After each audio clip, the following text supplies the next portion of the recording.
Hey YouTube, back with another video. This one here is about the Harbor Freight Pittsburgh Automotive Hydraulic Punch Driver Kit. This thing. I bought this a while back. I tested it out on some 16 gauge sheet metal that I had in the shop, and I wanted to show you guys actually how to use this because I know I never followed up on it. So anyway, let me show you what you get. This is the kit right here. Sorry about the mess on my workbench. It is what it is. When this is all wrapped up and put away, the hose goes down in here, comes across this way, and boom. This sits in here. You've got some spare seals and things like that for all of this, and you get this nice little case. The little clips on here will probably snap off eventually with regular use. This is one of those tools, unless you're an electrician, you're probably not going to be using it on a regular basis. But the reason why I bought it was because when I was building this welding table, for those that have been following my videos, if you look right here on the gussets, I cut those out with a plasma cutter by hand. And what we're going to do here today is I'm going to attempt to punch those holes out of there and make them round. But that's why I bought it. The other reason is that there's some dimple die sets out there for those that are into off-road fabrication that will work with this. Okay, essentially these are your hole punch dies. There's a couple companies. There's one on eBay that makes some dimple dies that are exact setup for these things. So you'll use these to punch the holes, put them back, replace those with the dimple dies, and it'll dimple the hole out for you. Let's go over the setup of this thing. Let me make sure that this is all in the picture. I might have to scroll back a little bit. There we go. Okay. So you don't even really need to take the pump out of here. I'm not going to. Not for this, I'm not. Because I only just need to reach down here with it. So initial setup, you take your hose, press it into here, and then just screw that on, just like that. It's real simple setup. This is the way it comes from the store, so it's not like you need to go out and buy anything else for it. Once you get that, you'll need to take one of these arbors, and this is all going to depend on what size of die or what size of hole punch you're using. So let's see if I can remember how to do this without using the instructions. I'll figure out which side I use here. If you look at this side is threaded, the other side is not. I forget what side is what. I believe the threads are the same. Yeah. So I'm not going to worry about it. I'm just going to put this into here. You don't need any tools, just hand tighten it down.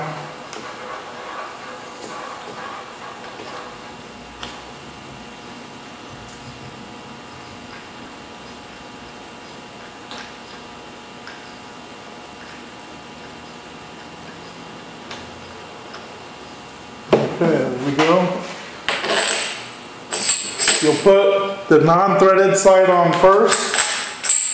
Okay, what you'll notice here is even with this threaded, what's going to happen is it's not going to be down far enough to punch this hole. The threads don't go down far enough. So this is where you'll use this spacer.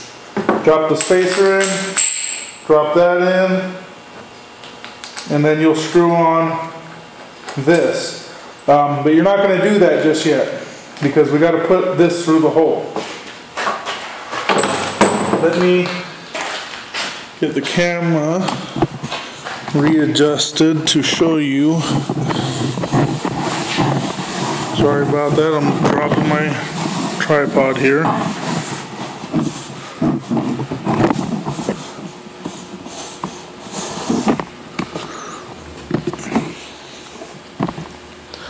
Okay, that should be good.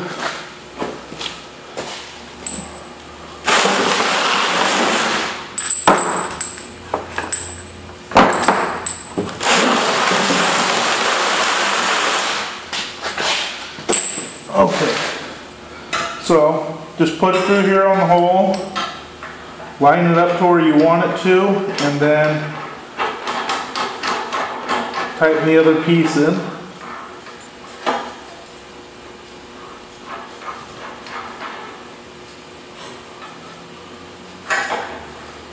See, what I'm doing here should have been done to begin with, because now I already have holes that are too big. If I would have drilled this out, I could have drilled this out with the drill bit to be the same size as this arbor, and then it would have been centered perfectly. But because I already cut these holes out, I'm not going to ever get them perfectly centered. So my goal is to just get it close enough. Okay, so now it's on there. Let me take this off here and show you what I'm doing here. If you look right here, just like on a jack, you tighten this up, loosen it to release the pressure. So I'm tightening it up, and then I'll just jack this handle up and down, and it will compress that and punch the hole. So you just hold on to it. See how it's squaring it up? Now it's punching the hole through.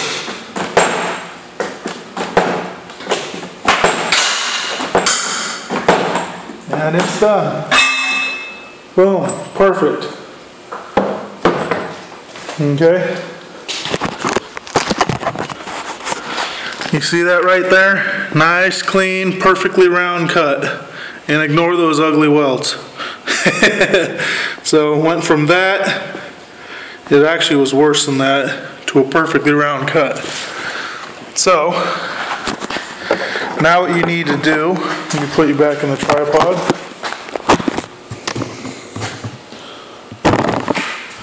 And show you here. I'm going to release the pressure. You see that? It just came out. Then I'm going to unscrew this and just take out my cut piece of metal. And that's as simple as that. For those that are wondering what these are typically used for, these are sold for electricians. Okay, what this would be used for is electrical conduit, whether they're punching holes in electrical boxes or things like that. I don't know how often these are used anymore because electrical boxes nowadays, they're already prefab where you can just knock out the holes with a screwdriver and a pair of pliers, and you don't need to go through and use these punches. However, it's still something that could be used to add additional holes to those electrical boxes and things like that. We'll do one more real quick, just to show you the process again. If you're already bored with it, subscribe, comment, like, the typical thing, and you don't have to watch it again. But we'll do one more just because.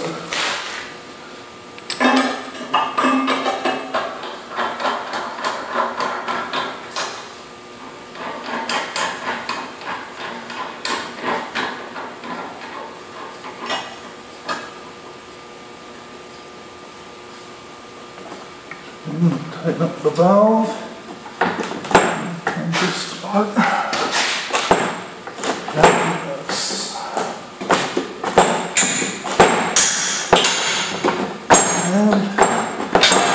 it's done.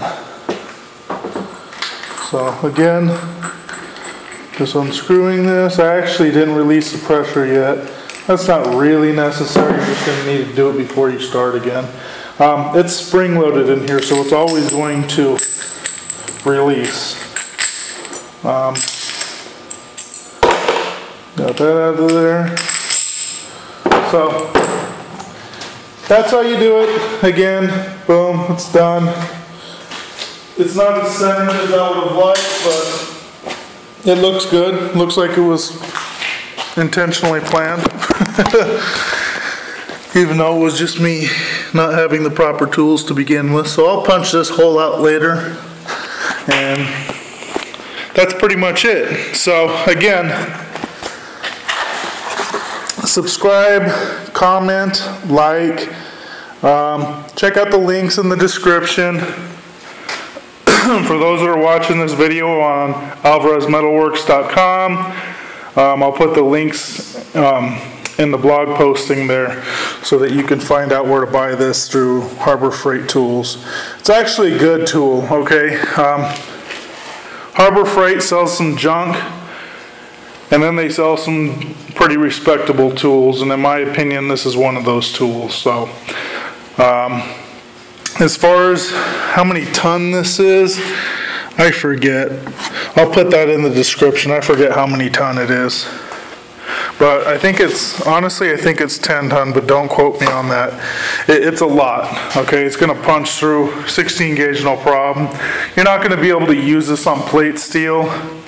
Eventually, you go too thick, and what's going to happen is you're just going to, you know, tear up these punches, and that's just dumb. If you got some really thick stuff to go through, some 3/16 plate or something like that, just go get a hole saw.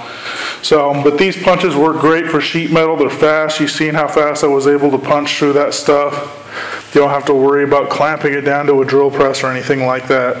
So again, subscribe, comment, like. For those that are watching this on YouTube, check out my website, alvarezmetalworks.com. Go like my Facebook page. You'll find the link to that either on my channel page, or alvarezmetalworks.com. So, talk to you guys later.